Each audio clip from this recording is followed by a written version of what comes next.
আপনাদের দিলে কি গুজরেছে আমি জানি।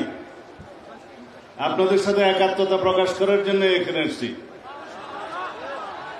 তার আগে কিছু কথা।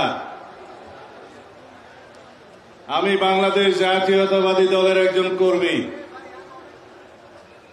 আমাদের নেতা শহীদ রাষ্ট্রপতি জিয়াউর রহমান বাংলাদেশের সংবিধানে প্রথমবারের মতো বিসমিল্লাহির রহমানির রহিম সংযোজন করেছিলেন।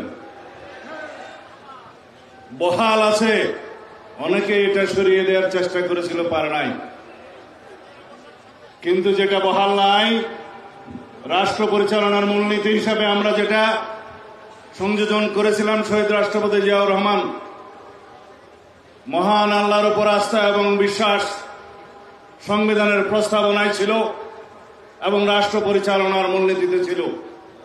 অনুচ্ছেদ 8-এর মধ্যে সেটা তুলে দেওয়া হয়েছে, আপনারা জানেন।